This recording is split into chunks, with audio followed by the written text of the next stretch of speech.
Bonjour tous les amis. C'est un super projet qui est né alors grâce à un partenariat avec le FRAC qui existe depuis maintenant 8 ans. Et donc c'est tout naturellement que Mathilde Géant du FRAC est revenue vers moi pour me proposer ce projet Babil. Et moi, j'ai décidé donc de produire une œuvre comme un tapis d'éveil qui serait fabriqué avec les enfants et pour les enfants. Dans mon manteau, il y a une chaussette. Donc j'ai décidé de créer un personnage qui est le magicien orange. Et ce magicien donc, est vêtu d'un grand costume qui reprend en fait les mêmes techniques utilisées pendant l'atelier. Et donc ce costume a une double utilité, c'est que du coup il me permet de créer un personnage du magicien, mais aussi de créer un lien avec les enfants en transformant mon costume en tapis.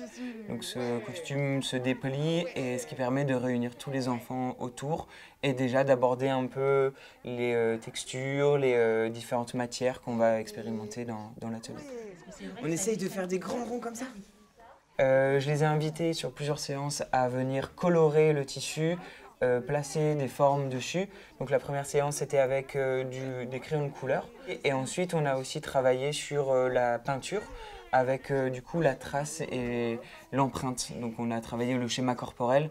Donc une fois que les enfants ont fait toutes ces traces sur ce grand lait de tissu, moi j'interviens ensuite entre chaque séance, donc dans mon atelier personnel. Et c'est comme ça que la magie opère en fait, où toutes les traces laissées par les enfants commencent à pousser et à se transformer du coup avec la laine que j'injecte à l'intérieur. Et donc les formes prennent un peu vie et j'essaye à chaque séance de faire retrouver un peu les traces que les enfants ont laissées et l'évolution qui s'est opérée. Hop. Ça a été vraiment une découverte de pouvoir voir ce qu'il a pu faire là avec tout simplement les réalisations des petits qui sont leurs chefs-d'œuvre à eux. Et de reprendre ça sous forme d'un tapis coloré et sensoriel, parce que c'est ça qu'on cherche avec les tout petits, c'est vraiment l'éveil des sens, c'est magnifique, quoi. Venez, venez vous allonger ici. Ce qui était important surtout, c'est d'avoir l'artiste qui allait convenir à ce public particulier qui est la toute petite enfance.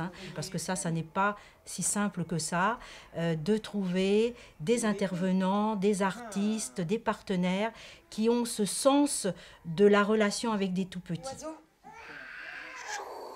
Donc moi j'ai une pratique de la peinture, je suis peintre à la base, donc j'ai un rapport aux couleurs que j'essaye de développer. J'ai adapté mon travail de peinture à l'univers des enfants. C'est assez complexe aussi de s'adapter à leur rythme et de trouver aussi les choses qui peuvent développer et s'accaparer. Donc oui, ça peut être complexe de les faire se concentrer aussi, de garder une cohésion de groupe. De leur laisser aussi le temps de se réveiller ou de jouer avec leur humeur aussi. Je pense qu'il faut les laisser aussi assez d'espace pour qu'ils puissent se sentir à l'aise et pouvoir découvrir pleinement en fait, ce qu'on veut leur offrir. C'était formidable. Une belle opportunité pour les enfants. C'est vrai que c'est assez rare d'avoir l'opportunité de travailler avec le FRAC et Émile. Et le RAM nous a proposé ce merveilleux projet qui nous a ravis.